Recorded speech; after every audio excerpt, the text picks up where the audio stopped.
First of all, Genji Keen, thank you so much for doing this interview for Attack of the Doc. My pleasure. Thank you for having me.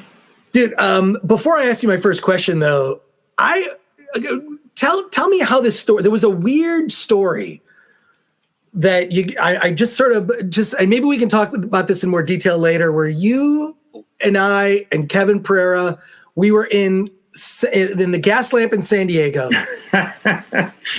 Yes. What? I have sort of the version in my head, which I don't know how close that is to the truth, but we were just walking around with a bunch of G4 folks, you know, after I think this might have been a Saturday night, which is crazy in the gas lamp. Yes. And you were assaulted. Was it you? I'm trying to remember. Okay, I want to hear this story because my memory of it is a bit foggy. Well, my memory obviously is a bit foggy as well, but it was during one of the Comic-Cons. I forget what year, maybe 07 or 08. We were all hanging out afterwards, bar hopping, having fun. Had a lot of drinks. And at some point, we all ended up at some hot dog stand at like 2 a.m. and there was like dozens of people out there, and we're all standing in line trying to buy hot dogs, and we had some females with us and some guys behind us were, I don't know, getting rowdy or something. I don't know if they were saying stuff or whatever, but at some point it got uncomfortable for the women. So I believe you, myself, Kevin, we all sort of addressed it a little bit. And then one of the guys got really sort of like angry and aggressive. And I remember I had my hot dog with me already. I had already gotten one. So I was just sort of there, hanging out with everyone. And this guy all of a sudden out of the blue was like ripping off his shirt and just came up and like socked me. Went sprawling, across the ground. A hot dog went flying. I got really pissed, got up, and then Kevin was like, let's get out of here. Let's get out of here. And, so, we had to do stuff the next morning anyway. So it was kind of like, all right, I guess I guess I probably owe a little bit of gratitude to Kevin for getting me out of that situation, because it probably could have turned out a lot worse. But that was pretty much that night. It's funny you mentioned that, because I was like, I hope he doesn't ask me about that incident. Really? It's probably not good. I mean, it doesn't really make sense to be in the documentary. It's just a funny story. Like, oh, wow, it was weird. I do remember tracking down we found the guy and then tracked down some police person who was like down, in the gas lamp, just like, hey, this is the guy. And then they just were like, to care. It was like a typical drunken night in San Diego with having 3 different stories. But no, I remember that. That was just weird. But let's start right at the beginning. Like, tell me about your background and how did you snag this job? Like, what is the secret origin of Genji? Like I just remember having so much fun. You had such a fun spirit in the control, and the fact that you were just nice to me was awesome. But you just had this great spirit. I just thought, like, what was your background in directing television, and then how did you get to Attack of the Show? And what's interesting about it is how much in the time that you were there, the show changed. I mean, on IMDb, you're listed as having directed 500 episodes. I mean, that's crazy. I think you and Alan Wu probably are the 2 key directors who did most of the series. Mm-hmm. So how did you get in that director's chair? What is your secret origin, so to speak? Okay, well, my secret origins start back in San Francisco. That's where my production career started. So, I was working in news, trying to branch out. I went into entertainment. I joined a company called Tech TV in 2000. Actually, technically, it was ZD TV or Ziff Davis TV. And we had changed the name probably about a few months after I had joined to Tech TV. So that's kind of where my story starts. I was working there. I started out doing gosh, I started out as a video shader there. At that point in my career, I was kind of doing all kinds of production work, cameras, switching, like a technical director, doing audio, running graphics. I kind of was like a jack of all trades. And so a lot of people I knew had jumped over to Tech TV because it was this cool, new, hip sort of place that was, very, all the content was very tech based. So I went over there and got on as a video shader. I had aspirations of directing, but a lot of talented people there, so I had to bide my time. I didn't start directing there until, I guess it must have been 2003. We were bought by one of Paul Allen's companies, Vulcan Ventures. And we had spent a lot of money building a big, extravagant studio. We had a lot of live programming. We had this big, 8-hour live news wheel that we were doing daily. And this all went on for about 8 months. And then the bottom fell out and they ended up, getting rid of a bunch of people. I was lucky enough to stay on because I could do a bunch of other things. I ended up being a graphics operator for a while. But because there wasn't a lot of people there anymore, staff-wise, I got the opportunity to direct a show called The Screensavers. I don't know if anybody's familiar with Leo Laporte, Patrick Norton. It's an old tech show that aired on the Tech TV network. I also did a show called Call for Help. And I became their full-time director early 2003. So I directed that show. It was a daily live show. Both of them were daily live shows for about a year and a half. And then in the spring of 2004, Comcast bought Tech TV. And they were going to be merging it with a company called G4 down in Los Angeles. Had no idea what it was about. Supposed to be like a gaming type company or somewhat of a tech company. And they didn't know whether or not they were going to do production up in San Francisco or down here in LA. Suffice it to say, they took about 5 shows, 2 of which were Call for Help, Screensavers, and also X-Play, which a lot of G4 people will know.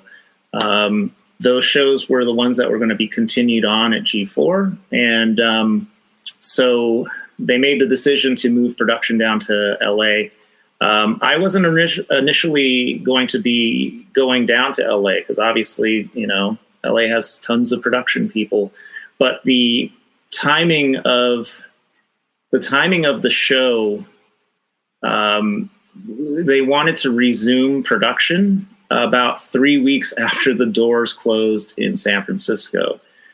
And initially they had reached out to me to come down to LA and act as a consultant to help them set up the show and doing everything that we were doing up in San Francisco and so on and so forth. And that quickly turned into a job offer because it was just kind of a lot of moving parts, lot of complications. I knew what the show was about and I knew the talent, I knew all the producers and so on and so forth. So they offered me a job to come down and become their director. So in August of 2004, I moved to LA to become part of what was then called G4 Tech TV. And The Screensavers was the show that kind of became one of their main shows, at least for that point in time. But it was kind of a weird transition because this is the precursor show to Attack of the Show. Screensavers became Attack of the Show for lack of a better term. It just it morphed from what we were doing up in San Francisco to what was happening down in LA. And basically it took about, I don't know, six to 8 months of doing the Screensavers show before they sort of stopped and decided to sort of revamp the show, the format, the ideas. And so in 2005, I believe, is when it became officially Attack of the Show. So I was there from the very beginnings of Attack of the Show. Initially, Kevin Pereira, I remember he wasn't even one of the regular hosts yet. He was kind of a contributing host. Our hosts at the time were Kevin Rose, who was one of the co-hosts of the Screensavers, and then Alex Albrecht had joined, and he and Kevin were co-hosting Screensavers, and then Kevin Pereira kind of came in and joined the cast there. Pretty quickly after Kevin Pereira came on, Kevin Rose left to pursue bigger and better ventures back up in San Francisco. And so that's when the company decided to revamp it, turn it into something different, go for a slightly different audience, turn it into less of a tech-based show and into more of a kind of techie, nerdy kind of thing, entertainment style show. And so Kevin Pereira then became the main host, and then the search was on for a co-host for him. I was there for a little bit of that. I was on 3 episodes of the Screensavers, and I believe that the change to Attack of the Show came about maybe the 3rd or 4th week of March of 2000. Yeah. Mm-hmm. And so I was on some episodes with Kevin Rose. I don't recall how long he lasted after that, but he certainly moved on to more profitable things. Yeah, yes, being a television host, being involved in tech at that era was a boom. That was the time. What made Attack of the Show that sort of you were there for that transition? Because Screensavers was, I don't want to say Screensavers was dry, because for me as a geek, it was super exciting to see how to build your own computer. Uh-huh. I didn't know how to do that. And right. YouTube was not as sophisticated back then. People don't remember. That was before YouTube. I think the maximum video you could upload to YouTube was 10 minutes. Mm-hmm. So the fact that Screensavers would actually spend like an inordinate amount of time to explain how something was done was cool. There was nothing like it on TV. It was like right. C-SPAN for nerds. But Attack of the Show, that's sort of like putting in like those dumb bits. I mean, let's be honest. Some of the bits are dumb, but also highly entertaining. Where does that, was there talk behind the scenes of like the transition, or like as director, would you come in like with your lunch pail, check in, do your job and walk out? Maybe you weren't privy to those discussions, because as director, you're in the booth making sure this goes smoothly and making sure that you hit like whatever it is, is given attention. Did you hear anything about that change, or how Kevin kind of came in and just sort of emerged as sort of a personality that was born to host? That was my experience of working with Kevin. He's kind of born to host a TV show. Mm-hmm. But did you notice things behind the scenes with Kevin and Kevin? I knew Kevin Rose personally, and so I had heard that he was going to be leaving. He wasn't happy with the direction the show was taking. And I do agree with you. I mean, Tech TV is a vastly different company than G4. I think one of the cool things is that Tech TV and G4 were both well ahead of their times, but aiming for 2 totally different audiences. Tech TV, Screensavers, yeah, absolutely.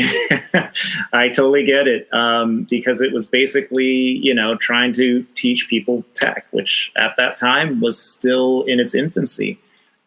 So, the people that were really into it. I was kind of like you, kind of in between. I didn't know a whole lot, but I knew that it was kind of the way of the future, and it was cool to have sort of firsthand info, with that kind of stuff. As far as the transition to G4, I wasn't privy to the decisions being made as far as like, if Kevin Pereira was going to take over. That was sort of the word that I had heard, was that, since Kevin was, Pereira was, on board, and he had been sort of a G4 guy already. He was, that was something that he really wanted to do. And I didn't know Kevin Pereira that well at that point in time. So, as far as I was concerned, I was like, oh, great, hopefully this show will keep going. But as far as the conversations about it, I was privy to a little bit of what was going to happen. I knew that the style of the show was going to change, and it, was being geared towards more of a, for lack of a better word, a more like kid-friendly, atmosphere, more fun stuff, less serious tech.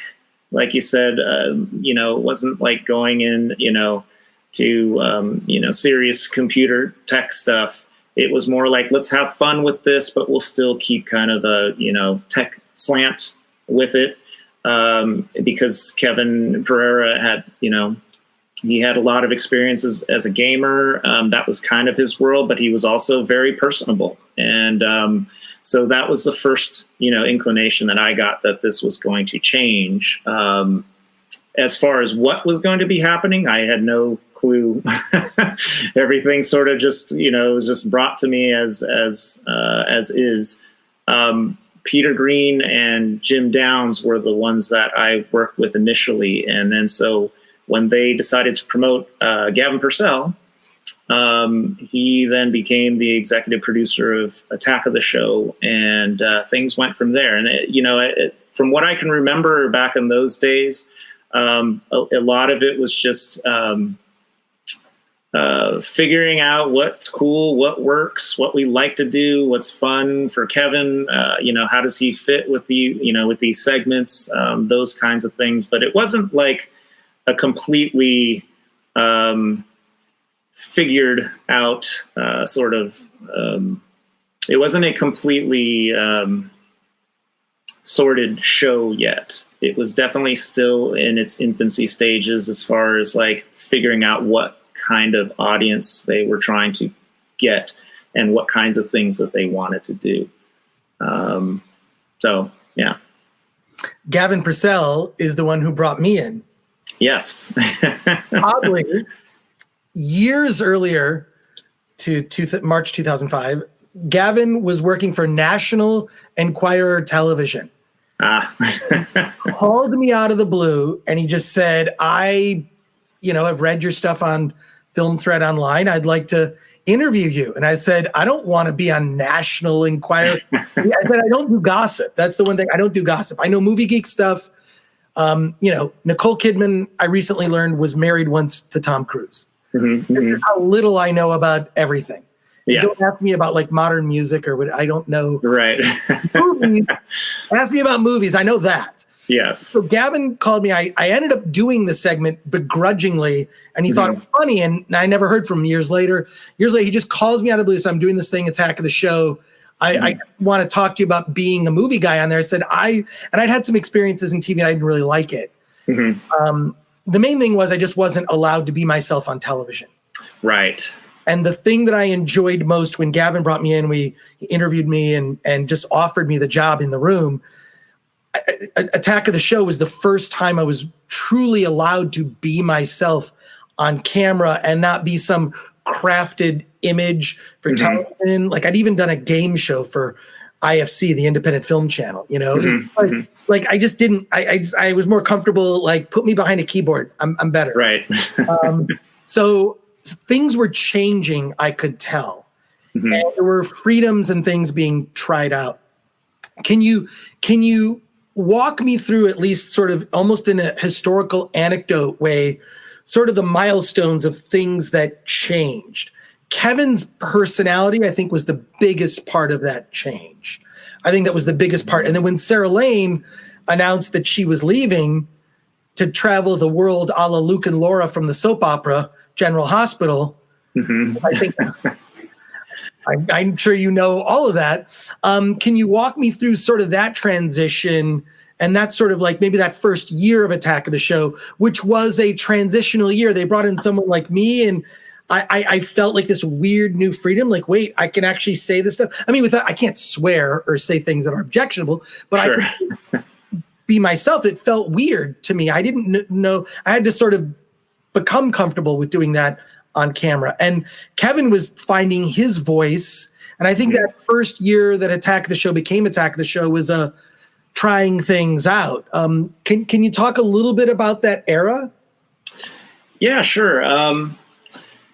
Back in the early stages of Attack of the Show, once Kevin Rose left and Kevin Pereira kind of took the reins, it was pretty apparent pretty quickly that Kevin was, really good in front of camera. He really knew his stuff. And considering that we hadn't really formulated what the show was going to be just yet, his personality really just kind of carried it a lot in those early days.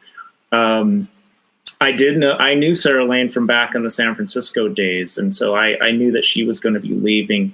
And I think that a lot of times it was kind of, I know that Kevin sometimes, he was looking for somebody that really sort of got his comedy, his thoughts, and like where he was going with things. And I think that at times it was, a little bit odd, to say the least. But I love Sarah and she's great, but I think that she, had other plans. I think a lot of the people that were associated with Tech TV were not terribly happy with the direction that the company was taking the shows. It was just something that was, like I said before, it was just something that was very different from, what we had been doing up in San Francisco.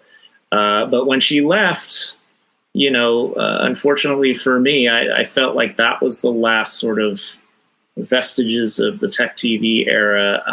And it was a weird thing. It was a little bit sad, but it was actually also very exciting because of what Kevin Pereira was bringing to the show.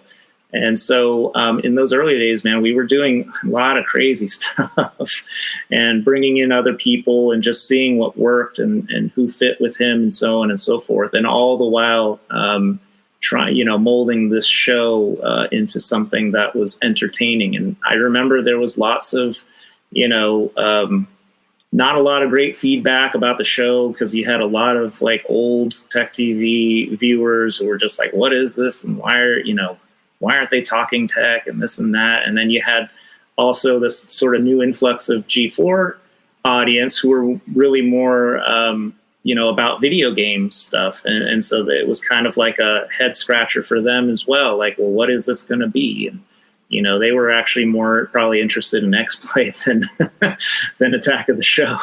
But, so until we, were able to do that in those early stages, until we were able to bring in somebody that would really gel with Kevin, we sort of struggled for a little bit. But then at one point, the company decided, hey, we need to get somebody, that's going to work with, him. And we've sort of figured out what we want this show to be. And so that's when they started having interviews for co-hosts, and Olivia Munn was the one that they ended up with. Do you can you talk about the other people who auditioned? Because I know who some of them are. So and a couple quick comments. One, Kevin Pereira is Bugs Bunny to me. Gotcha. Yes. Instigator. He instigates everything, even though he may not be on camera. Mm-hmm. Was always fucking with me. And I mean this in a positive way that made me better at what I did. Because even aspirations to be on TV, I had no aspirations. As odd as that sounds, as much television I didn't want to do it. I wanted to be a writer and stay home and take care of my kids. And so this was weird for me. But like, so I always believe he's an instigator. The second thing, can you talk about like that audition process? I know that like, can I say Whitney Cummings was one of the people considered? But can you talk about like who was considered? Reveal those names. I mean, if you're going to reveal it, might as well be in a historical doc about the show. And then like who was, and then what led to Olivia's audition, and then what was her process, and then her first day on the job. So walk us through the audition process when they decided that, who they auditioned, and then how they found Olivia, and leading to her first day? Okay, well, if I remember correctly, the audition process really started when the show was actually going. As you mentioned yourself, some of the other people that stayed on with the show, I believe Zach Selwyn, Will O'Neill, Brendan Moran. There was a lot of those guys that ended up still contributing later on down the road, but they were all brought in and co-hosted the show at various times. And I think that's when it was decided, look, we need to sit down and get go through a serious evaluating process here. As far as unfortunately, as far as like people who were actually auditioning, I can't recall a lot of people. I wasn't really involved in a lot of the majority of the interviews. I do remember Layla Cayley, who became one of our reporters. She was being considered as a co-host for Kevin. There are a couple of other people that are of note, but I honestly can't remember their names, so I won't try. But when Olivia was being decided on, I was sort of brought in for like the final sort of cut downs. And I do remember the thing with her was that she was just very, very comfortable with Kevin right off the bat. To me, it's actually kind of amazing. I mean, I've been doing broadcasts for over 25 years. I've been in a lot of places and seen a lot of co-hosts and stuff. And I don't recall a time where there was an instant chemistry like with Olivia and Kevin.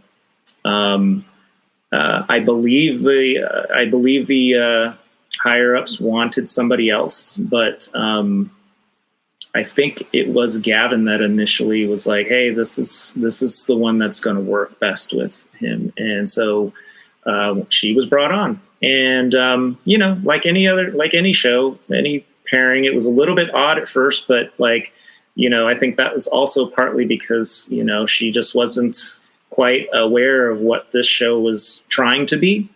But Kevin, being who he is, it really was about the chemistry that they had and the riffing, and he sort of helped her, in those early times, and she picked up on it super quick. And that's always been the main dynamic of that show is Kevin and Olivia. That's what made it tick. Everything else fell into place after it was decided she would be Kevin's co-host.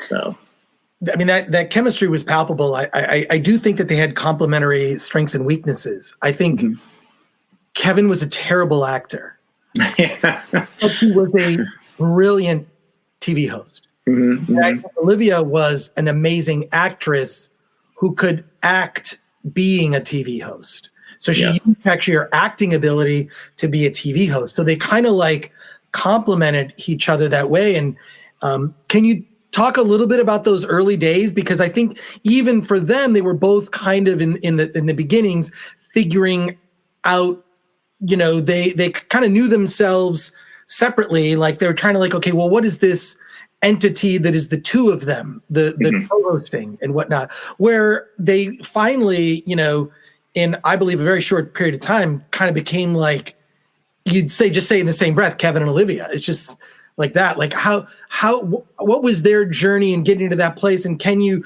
through specific examples, maybe talk about bits where you knew oh my God, that's going to go down in TV history, and I directed that. Can you talk about, not only mention their evolution as a creative pairing, but also as what were some of the things that you must have seen and witnessed, whether it was Mick Hammer or some other things that you recall where you're oh my God, the kind of magic that, you can see what's on the script, you know what the plan is, but I almost feel the more the plan got derailed, that became the better version of that plan. I don't know. That was just my impression. I'm not trying to put words in your mouth, but can you talk about their creative evolution as a couple, and then what are some of their signature bits that you had a hand in?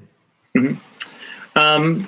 Yeah, Kevin and Olivia in the early days, in the early part of Attack of the Show, like I said, everybody has to find their groove. And even though they had chemistry, it was still about getting to know, who each other was. And, like I said, we were also at the same time trying to figure out what exactly we wanted this show to be. I think initially Olivia was trying her hardest to get a sense of the workings of the show, camera turning, where to, sort of be, like when she could kind of chime in and do a bit, how she could get a reaction from a camera. She was really just sort of honing her craft at that point in time. And Kevin was trying to figure out, what can I get away with?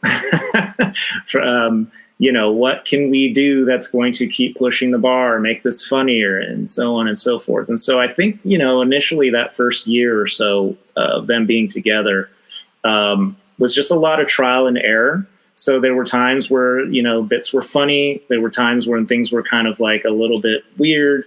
I know back in the old studio that we were in, we had some bits that were pretty funny. I think one of the things I remember was bringing in a pig, and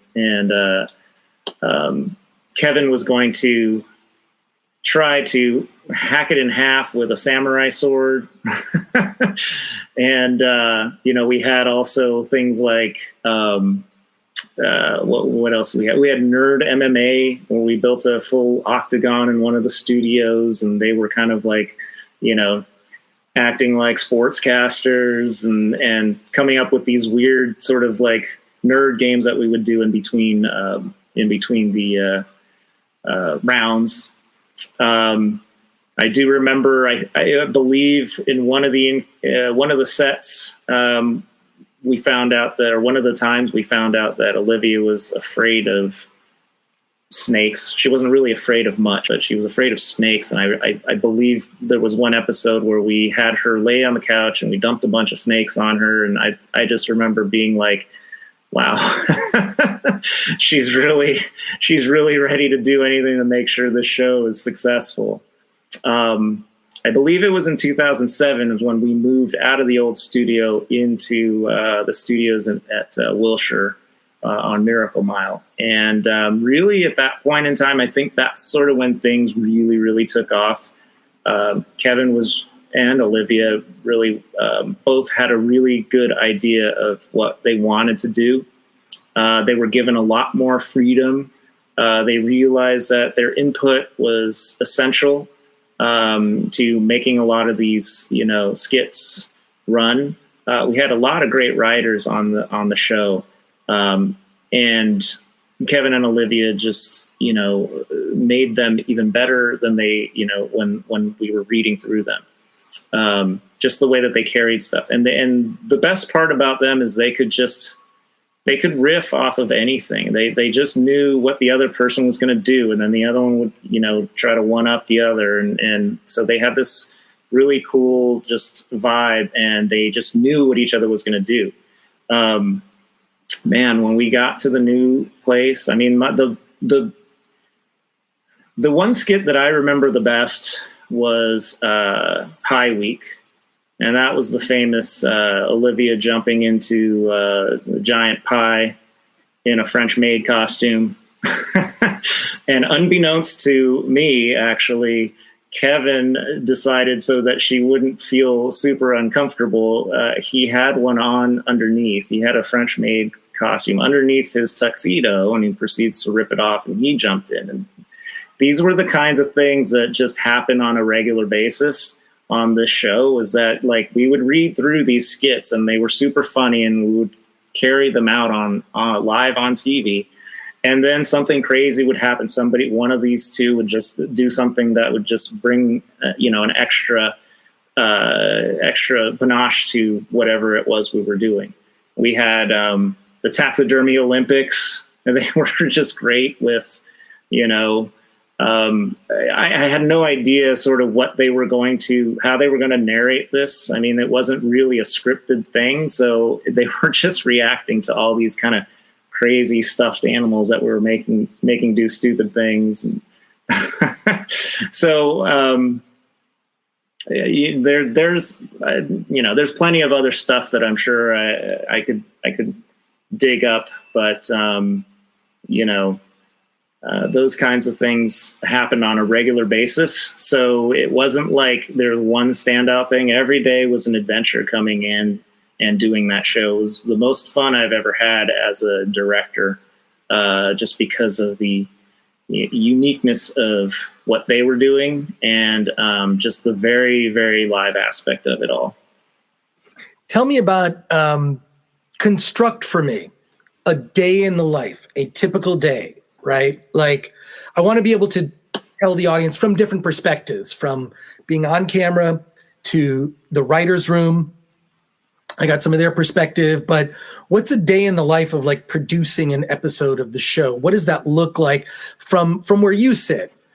You can speak to your role and involvement, and what do? You clock in, you go in for the read through. You walk me through a day in your life in getting this element of TV gold on screen. Right. Well, my day would generally start after the previous day's show, because that's when I needed to pick up all the information for the following day. The writers would have these ideas. Hey, tomorrow we're gonna be bringing in a live panther, or we need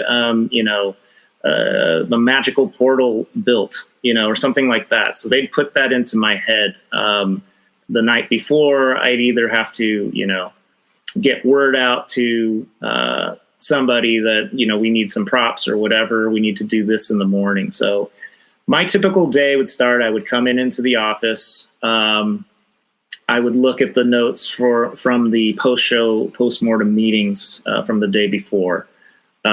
Generally, I would be answering emails because a lot of the writers that were doing segments that day would send me questions. Hey, how much time will it take to do this? Can we, do that? What's our limitations? So on and so forth. So my mornings generally were spent just like, answering questions as to what we could or couldn't do for the show in a short amount of time, because essentially, we would go live at, I believe it was 3 p.m. Pacific. So we didn't have a lot of time. So once I was done, answering emails and stuff, I would go into the studio. I would start to set things up. I would talk to our technical director if he needed to build some effects or things of that nature, moving things out on the set to accommodate for animals or, some big prop or something that needed to be built. We didn't actually go through, at least in the early days, we didn't actually go through a read through until like probably around 11 o'clock, noonish. And so I wouldn't really get a good lay of the land of what that day's show is going to be until a few hours before we're actually doing it. So, my real day would start during those read-throughs when I was hearing exactly what it is they wanted to do. Obviously, for much bigger segments, doing stuff outside, those would all need to be planned well ahead of time. But for the actual shows and most of the daily shows, it was just a lot of, so today we're bringing in this panther and we need to like set it somewhere. And it was like, okay, well, is it going to kill anybody? Do we have a trainer? Is it going to be roaming around outside? Like, how is, how is our stage manager going to wrangle this? Like all these kinds of things. After the read through, and Kevin and Olivia would always be in there. And a lot of times, they would alter things. So it really was just like, okay, this is where I'm getting all my information about what the show is like. So around noon or 1 o'clock, which is only a couple hours before show, is really when I would start to prep for, what exactly needs to happen, so on and so forth. And in the meanwhile, we'd be getting elements and doing all our daily tech facts type stuff.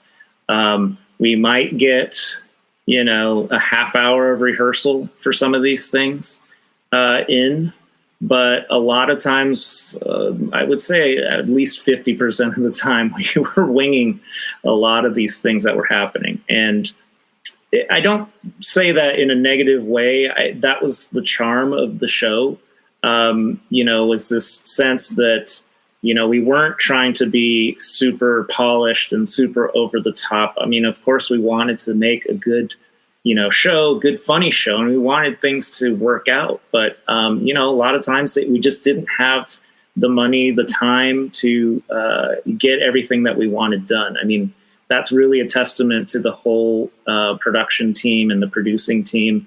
Everybody got along, for the most part. All the producers knew who to talk to, camera guys, the stage manager, myself, I tried to preach, look, everybody needs to know all this information. So everybody got to know everyone very, very well.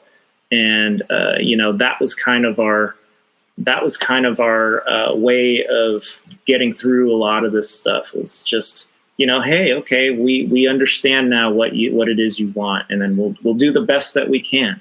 And many, many times things, were less than successful as far as a production standpoint.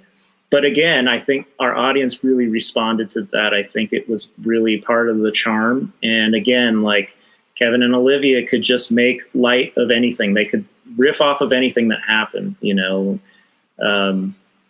I remember one time this was back when Iron Man was first coming out, and we did this skit. It was supposed to be Iron Man drunk at the, Iron Man party. And we had to bring in this tank because we wanted to simulate him throwing up through his mask. And so we had this tube and this pump that was supposed to do stuff. And we didn't have a whole lot of time to test it out, but, we did it, and it seemed fine. And it's okay, this is what you got to do. You got to stand here. And when you do your thing, we'll do it. So we get into the skit, and literally 10 seconds into the skit, we hear this loud just pop.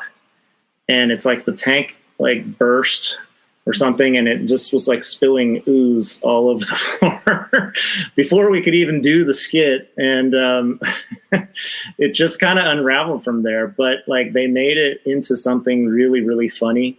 And that was, to me, that was the show in a nutshell. It's this is what we had planned. This is how it was supposed to be. It turned out really funny, but not in the way that we had anticipated.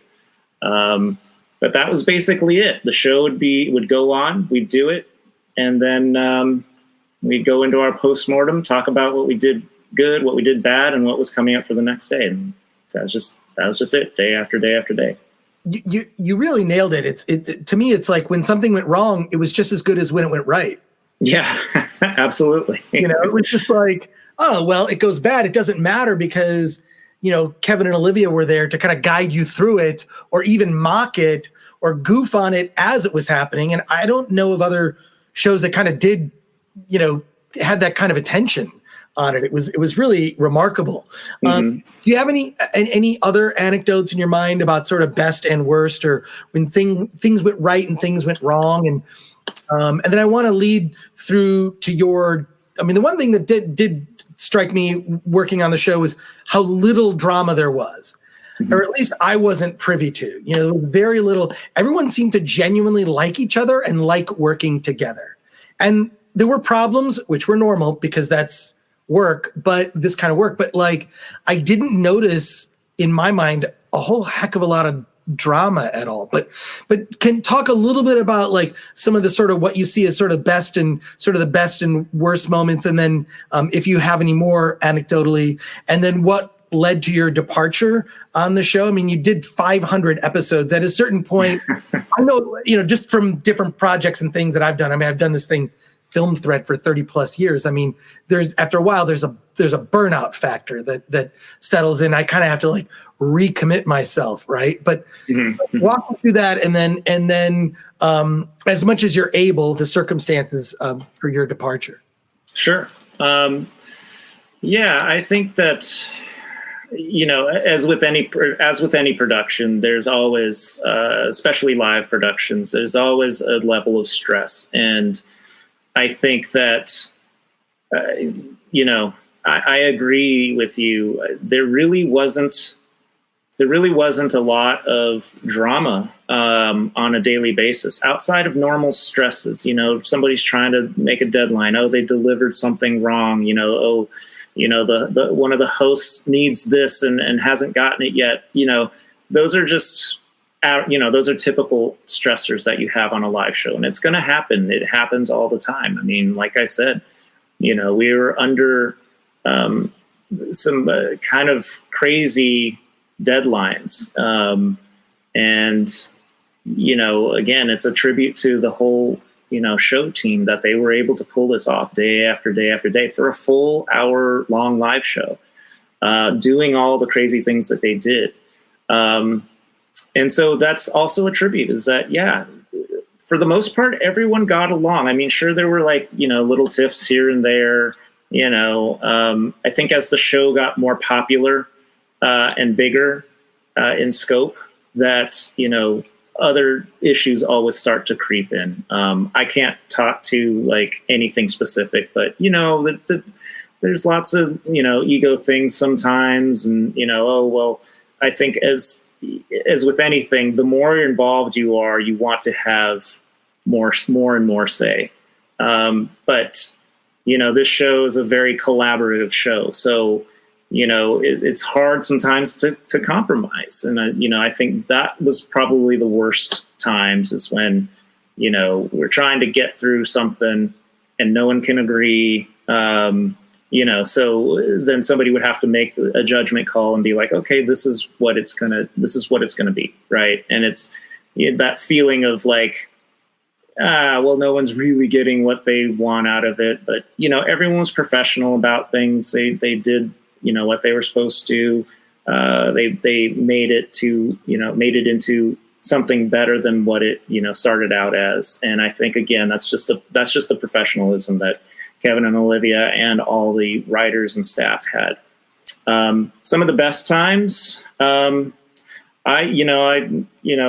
we talked about earlier, I mean, some of the best times that I can remember were definitely like the big events like Comic-Con and E3 and, you know, CES and stuff like that.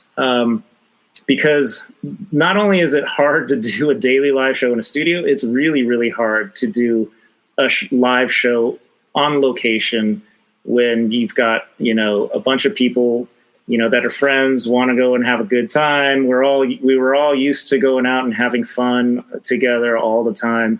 So to be somewhere and have to sort of buckle down, get your stuff done, and then deal with all the elements that come with remote live production. But that's what made it a lot of fun. And those are the times when we really, really pulled together, I feel, and it really felt like, you know, a team.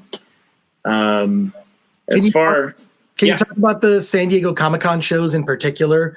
Because that, I think, not only do I think that contributed to putting G4 on the map, but I also think it contributed to elevating San Diego Comic-Con into the consciousness of the mainstream, because it was certainly something I was aware of. I've been going since the 90s. But I don't even think, not everyone at Attack of the Show knew what San Diego Comic-Con was. In fact, I remember a story, and when I talked to Gavin Purcell, I'll remind him, when I mentioned that I had to take time off to go to, I wanted to pre-tape my DVD Tuesday segment because I was driving down to San Diego Comic-Con. And he said, well, what's that? Is that a convention for comedians? Right. Convention for comedians. And I remember saying, no, and I explained to him what it was. I said, you should come down and check it out. And they took a remote crew, and then it like changed everything. The following year, this was 2005 when I said that to him. Following that, it was like, but tell me about the difference, like working on that kind of show, or any anecdotes about like craziness, because I remember like that was this sort of like G4 rise and San Diego rising to the point where it was just like became then this crowded thing. Mm-hmm. They kind of happened at the same time. Also, having been someone who had been going to San Diego Comic-Con since the 90s, the thing that I observed was if you saw a woman there, it was like a Bigfoot sighting. Right. Like, you'd never see women there. And the audience, the people who attended San Diego Comic-Con began to become more diverse. It was more, Mm-hmm. there were, and today it's 50-50. It's just as many female fans of nerd things, everything of Mm-hmm. nerd culture as there are male fans. But at the time I was going is 95% plus male. Right. And right. it changed, and I think G4 had something to do with that. So can you talk a little bit about like your memories of doing those shows? I know we had like fun things, like a lot of the cosplayers that were up front in the live thing, they were hired. Mm-hmm. They're great. And just some of the bits, I know that when they would sneak the talent like over, like Jon Favreau and whatnot, they had to like put them through and like escort them with security around a little bubble. Like, what were some of the challenges and how did you get through those shows? And I really feel that the success of those live shows, that and E3, that was a game changer. It Mm-hmm. wasn't just the like, okay, you've got the in-studio stuff and that's great. But like those event coverage things were a whole other level. So can you talk about the challenges and your memories of those? Sure thing. E3 and Comic-Con to me were the linchpins to G4. As you mentioned, like nobody was really that familiar with Comic-Con back in those days. I remember doing the Comic-Con in 2005 because we weren't even there. We were, as far as production was, we were doing the show from our control room in LA. However, it was being done remotely. So we had camera guys, we had union camera guys who I'd never worked with out there. I'd never seen the space physically. So I was just directing the show through the camera lens, basically, with nobody that I really knew. I remember basically I would just jump into the talent's ear, whether it was Kevin or I think Morgan was there, Olivia, and I would be like, just move over here or move over there, because it just was like I had no clue like what was going on, where we were. All I was told was, we have a 10 by 10 space, and this is, here, this is what the background is, and, so on and so forth.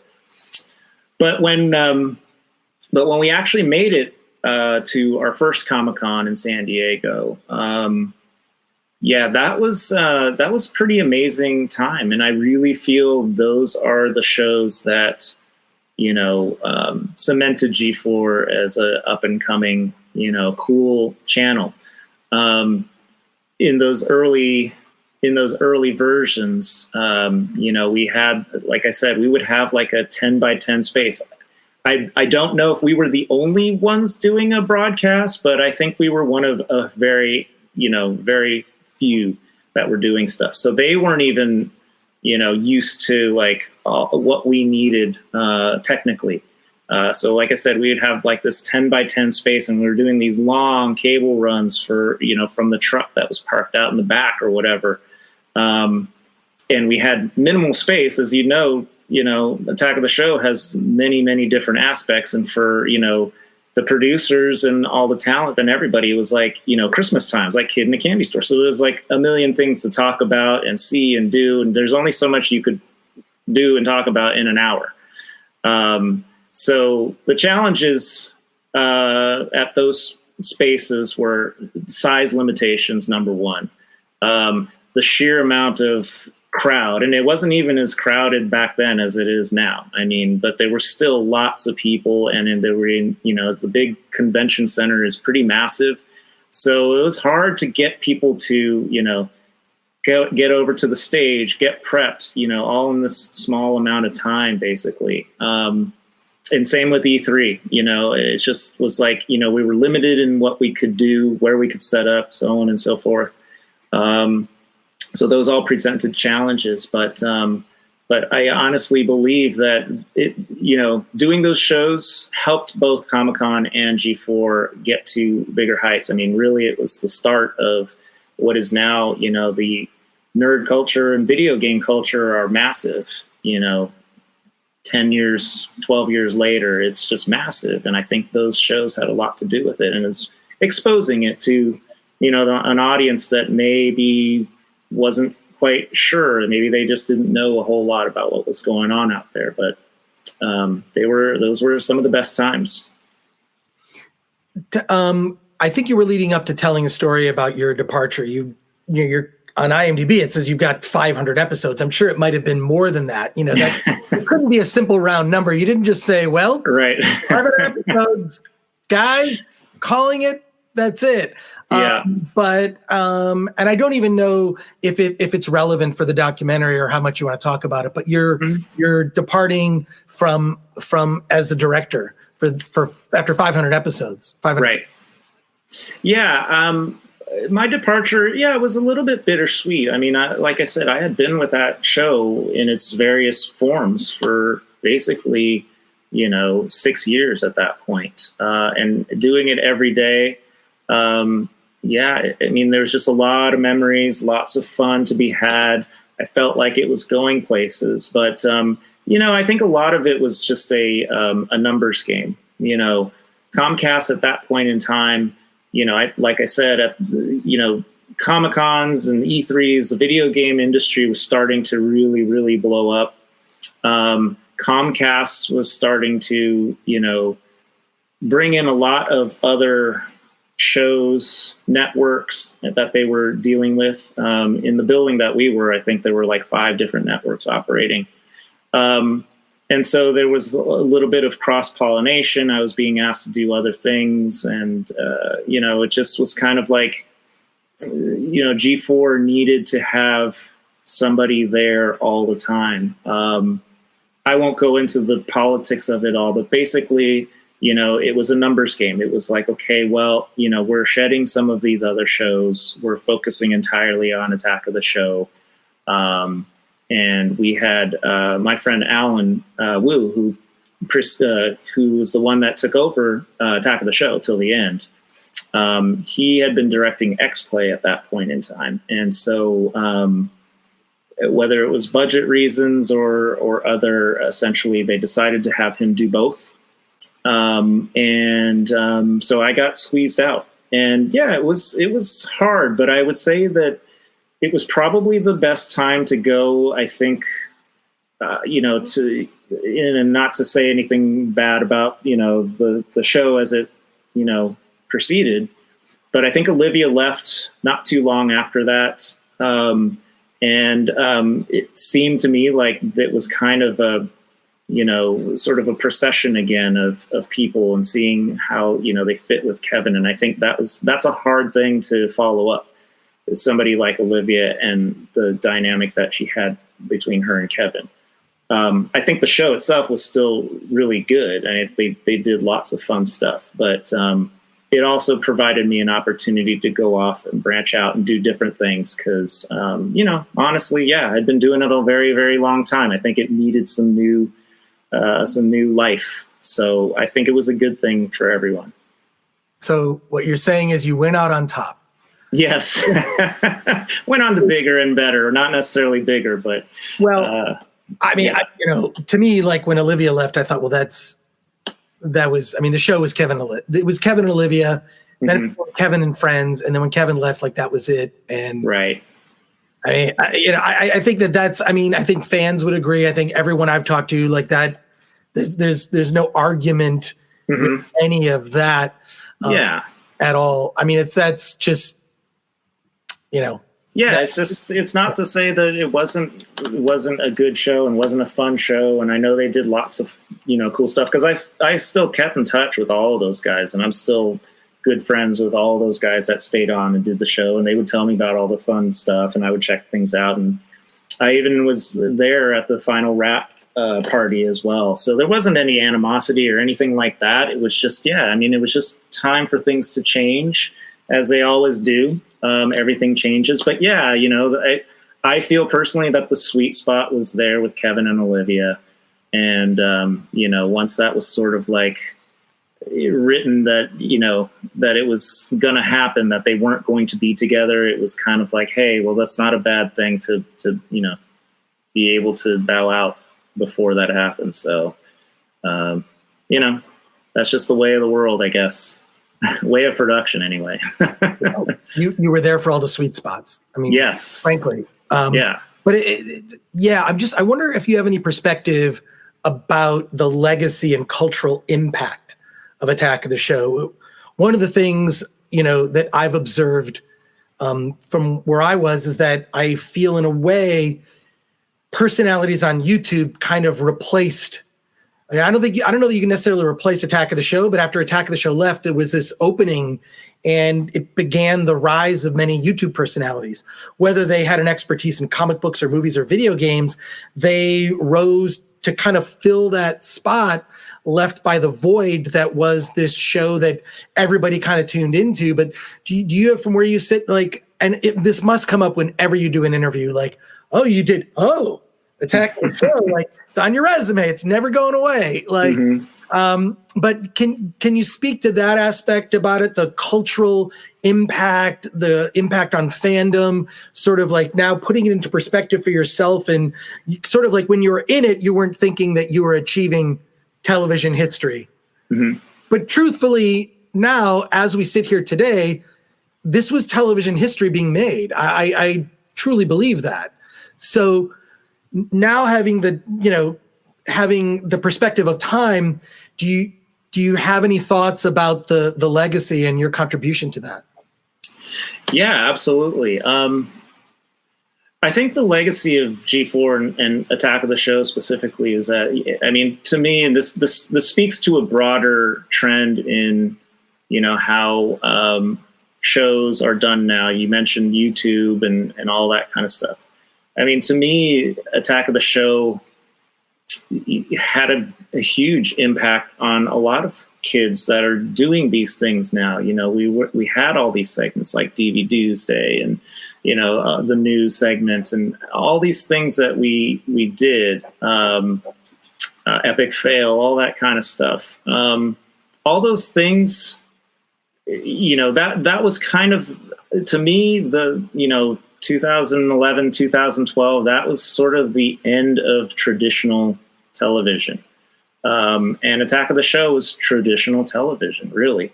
But it was bringing a whole nother aspect to the game that we really didn't quite see. Like, all of a sudden, all these YouTube kids are doing these segments and things that, that were sort of like, the whole idea of a viral video was like, just starting to, launch. I mean, it had been around, but like, seeing it done as like a regular segment on Attack of the Show was something that I think, a lot of people that were watching it just took these things and went in different directions. It's hard to do a daily live show now in the same vein that Attack of the Show was doing back then. We were pushing lots of boundaries. A lot of the things that we were doing were not necessarily safe or correct for a network, but nowadays you see those marks left and right doing crazy, silly, stupid things. And I like to think that Attack of the Show had a lot to do with that, especially since our audience was sort of more of an underground, nerdy culture type thing. And those things are big now. I mean, look at, comic book hero, all that Marvel, comic book hero stuff is like massive. And G4 was doing that way back then. Video game industry is the biggest industry in the world, or one of them. And a lot of that has to do with, the gamers watching G4 and getting these ideas, and like that we were perpetuating that culture, and that culture is now, some of the more dominant forms that are out there for entertainment. So, what impact the show had, or what impact I had, I don't know. I can't really speak to that, but I do believe that, Attack of the Show had in my own personal opinion, Attack of the Show had, a lot to do with the popularity of that kind of stuff now.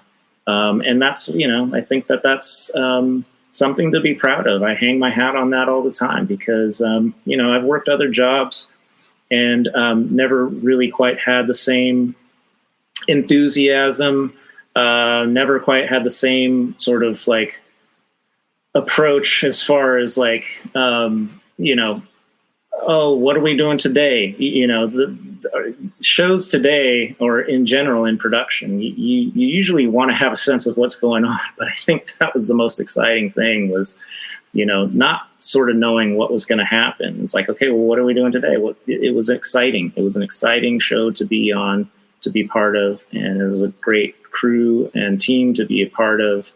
It's something that I just don't think can be replicated today. Because there's an innocence to it, because it was kind of a new thing and people weren't used to it. I think people are used to those kinds of things now. So I don't think you could do a show in the same exact way because the innocence was lost a long time ago. Attack of the Show took that. So yeah, Attack of the Show had a very lasting legacy, in my opinion. I think that's the tagline on the poster. There you go.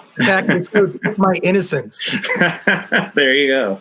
I agree with you on that. I think it's hard for lightning to strike twice. I mean, it's happened with Star Trek. I think a few examples I can think of. The original Star Trek series was its own thing, and it was amazing.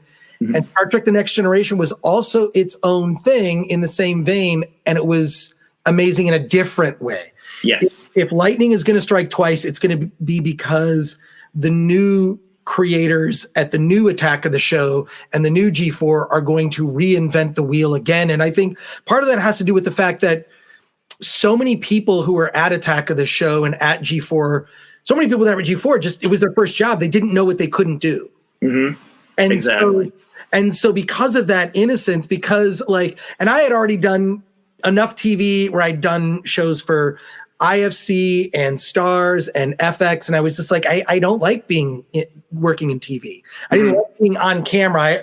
I wanted to be more of a behind the scenes guy. So Gavin caught me at like the worst possible time. And so I was just like, you're dragging me out of retirement. What are you doing? Right. Yeah. So because I was done with TV, and now you're dragging me back in. Mm-hmm. I'm Michael Corleone in Godfather 3. but yeah, that's I think was part of the charm, was that people there, it was their first, they didn't know. Yeah. And they didn't even know how good they had it, because I promise you and I guarantee you, no one has had a better job as they had at G4 since G4 ended. Yeah, I would agree with that. I mean, to be honest, it was my first real venture as an actual director. I'd been hired as a director for the first time for G4. So for me, it was also a learning process. And, I think, like you said, everyone's sort of first real, shot at a sort of a real type of show. And we didn't really know what we could do or couldn't do. It was a really big learning process. I think that if something is going to be redone in a way, I think that it can still happen, but I think really it's about the attitude of the people running the show. And, again, it's like, I do have to give my hats off to, some of the executives and people that were in charge, because they were the ones that allowed us to get away with a lot of this stuff. They were having just as much fun as we were, listening to these ideas and seeing what was happening. I wouldn't say that they were always happy. Sometimes I think they felt like they were misled a little bit, but I think that was really the beauty of it, was that, we weren't doing traditional television. And so, being allowed those creative freedoms and being allowed to fail, or succeed on our own terms is something that's very, very rare in this day and age. Because, everybody knows how a production is supposed to go. We have all these guidelines. We have all these things we're supposed to be doing. And that's all fine and good, but that's not the flavor of Attack of the Show. That wasn't the feel. It's just, that's just something that happened organically. I would say that we had the same thing at Tech TV as well. We were allowed to just have fun and do these things, and it was, everybody got along. Everybody was like talking to each other. There was no real above the line and below the line. I mean, that was more of a perception than anything. Everybody mingled with everyone. After a show, we would all show up at the same bar and talk about all the funny things and not so funny things that happened or, were going to come up. And that's really, to me, where you'll get something that is similar, is when you have that sort of air about your network, or, you have this sort of looseness and at the same time closeness, everyone working together as a team. I think that's when you'll have it again. But yeah, to catch lightning in a bottle twice, it'd be hard to do this in this day and age. But I don't think that it can't be done. It just, like you said, it'll be done in a different way, and it'll be something its own. And I think that's what it should be anyway. So. That's awesome. We're over an hour and 10 minutes.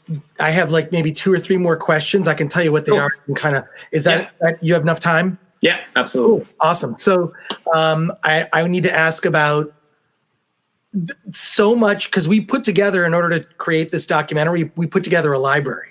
Mm-hmm.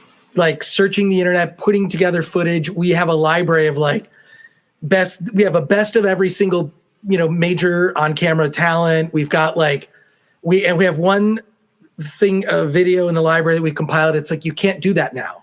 So I want to ask. Yes.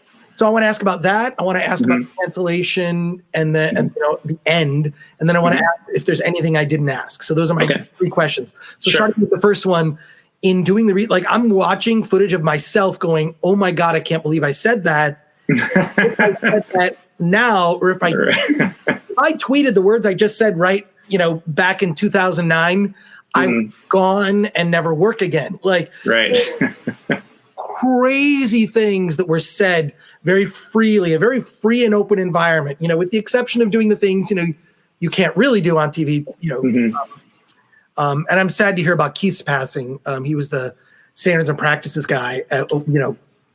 He was amazing because he let me get away with so much. I don't know if you're aware. He said that I could mispronounce swear words. I had no idea. That's great. You're going to see footage of me mispronouncing swear words on television.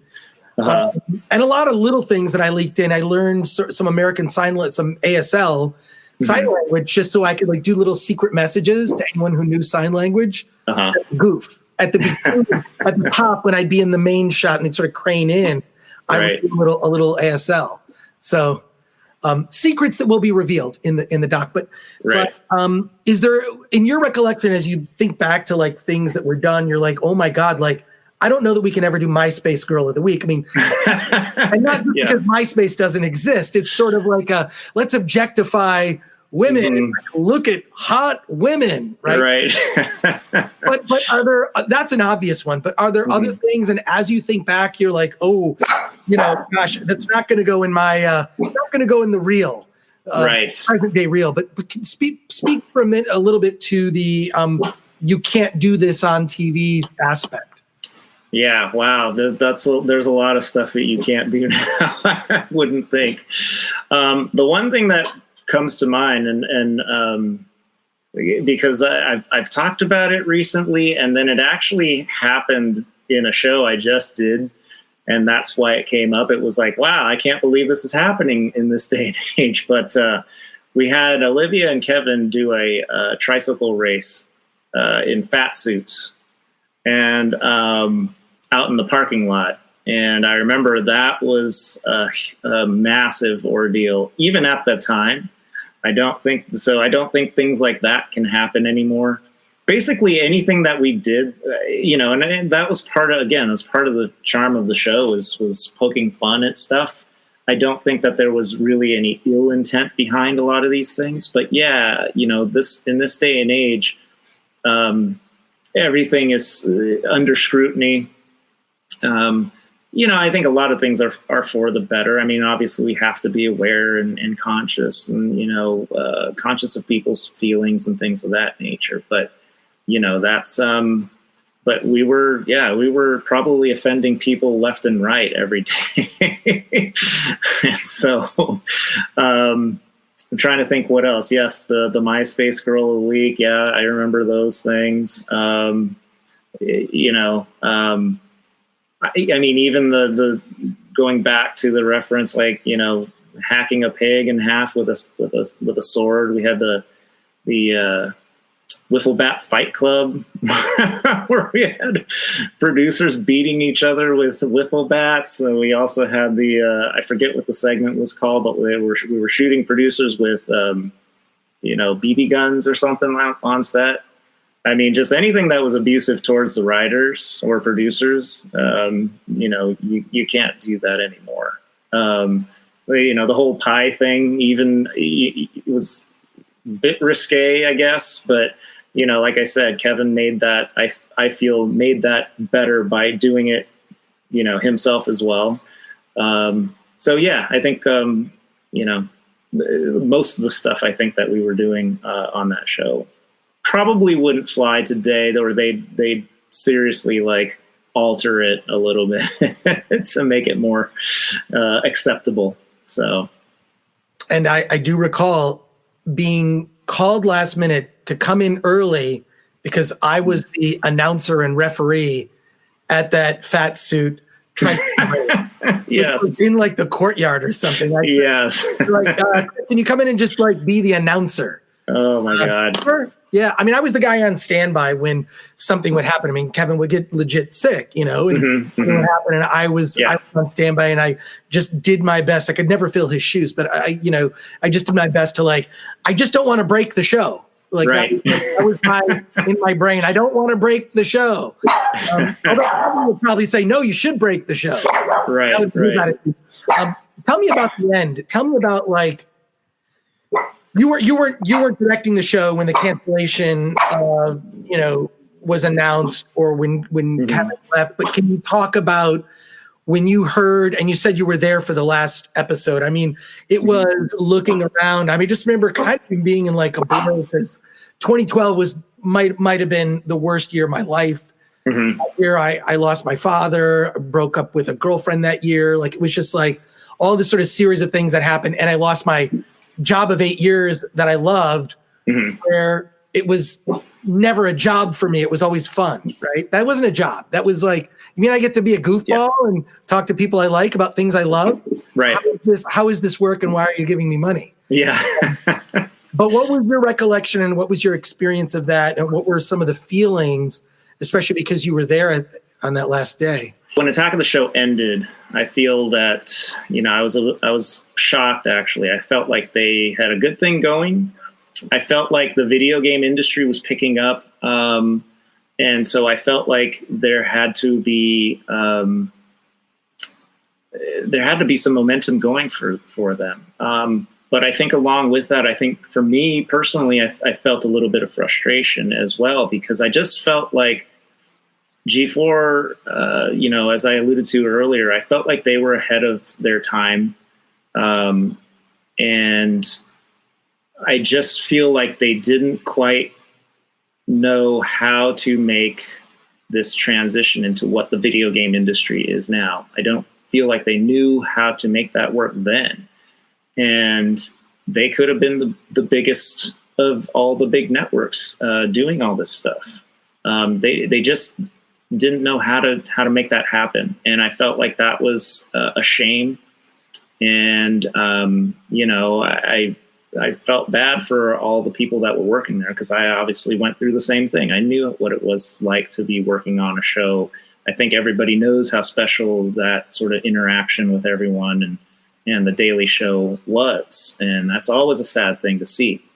But at the same time, I felt like it also could have been prevented had better decisions been made earlier on. Had they adopted some, things before, had that maybe, if they had some of the foresight. And I know that's, that's obviously not an easy thing to do, but I felt like they had been around long enough that they should have been able to make these transitions that they didn't. And so it was a shame that, they weren't able to continue on with what they were doing. Wow. What was it like being there that last day? There's like a yearbook, almost like a yearbook photo that turns up that I'm tagged in, and it shows up in my memory every year of that. That was the end, here's everybody. Right. And Yeah. like that shot, like can you talk about that final?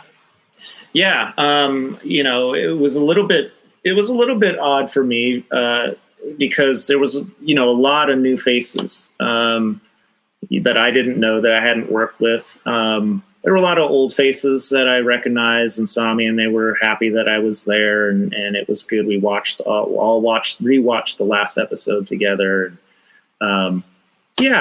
People were understandably upset. I feel like there was a sense of, what's going to happen now? Like, where do we go from here, sort of thing.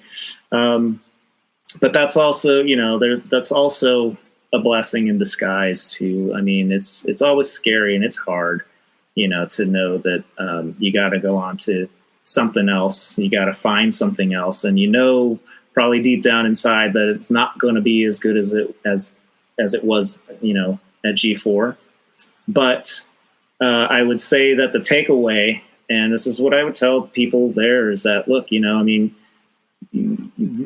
everyone that worked on that show got an experience that they probably won't find elsewhere. I mean, they might find similar, but a lot of the situations that they were probably put in, a lot of the, time constraints and all the things all the hoops that they all jump through day after day after day, that's some serious experience. And, for myself, that's, been invaluable because, I know how crazy things can get. So I always look at, the brighter side of like, look, I used to do a 1 hour live show, and, I would get all my info like an hour and a half before. There's no fear really when you've been, been doing stuff like that, and then you move forward to something else, because, a lot of times where you're going is going to be, a lot of places have it. I don't want to make it sound bad, but that's just more together in a lot of other places. So, so they have the luxury of more time, and they have the luxury of like, okay, well, this is going to be taken care of by somebody else. I don't have to do it myself. So that's the beauty of Attack of the Show, is that everybody was, unknowingly being prepared for bigger and better things out in the production world. And it's something that you could look back on fondly and be like, hey, I was a part of this craziness, and it helped prepare me for other stuff. So I feel like most would say that after that experience, they'd go work in other places in television and think, oh my God, this is so much easier. Yeah. There was so much responsibility put on so many people where you didn't even know what your job was going to be that day. Right. Like it just, right. Well, I guess this is my job. And then it's going and doing something kind of crazy. And pulling it off and pulling it off in a way where you're directly involved. And I think that came across on camera. I think it came across on camera, this sort of almost in partially, I mean this as a compliment, like homemade feel of the show. It was like, yes, it was handcrafted, the show. Yeah, absolutely. But is there anything I didn't ask you that you think is important that people should know? I'm trying to think if there's anything that's really worth mentioning. I would say that,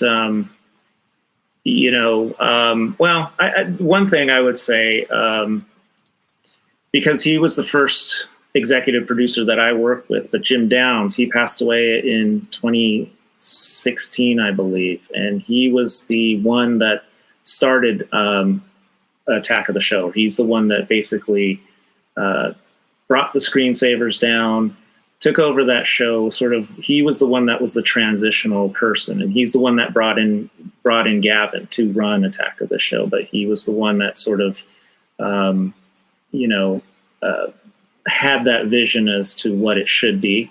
And I don't think many people know that, because he was, like I said, it was way back in those early days, and he wasn't on it really for too long. He kind of got promoted. But I would say he's somebody that needs to be mentioned, not only because he's not here anymore, but he was the one that had that vision and also the one that had the, he had that belief in Gavin, that Gavin could make this into something successful. And so kudos to those two guys, I think. But I'm sure you probably, have heard from Gavin or know what he's done. So, but yeah, Jim Downs, I would make a mention of him because he was an important part, I think. He'll be in it for sure. I know when I talk to Gavin, that we'll be discussing him. Also, John Walsh, who was a beloved producer who passed away also. So yes, absolutely. They will be a part of this. Ultimately, what I'm making, this is going to be weird. This documentary is for the fans, oral history, but it's also may end up with footage and stuff. It's going to be like the most ambitious wedding video ever made. Yes. It's really meant to, put people back in that period of time, remind them of stories they may not have recalled, and then it's told by all the people who were there. So, awesome. It's going to be very, very personal. Yeah. And very small. I mean this in a good way with just, that's why we're doing the thing with just audio and then, so. I hear you. Well, this is good. Genji. Thank you so much for doing this. This is great. I think I really appreciate it. No, thank you very much. That was fun. It was great to reminisce about stuff, and I appreciate you asking my opinions about stuff.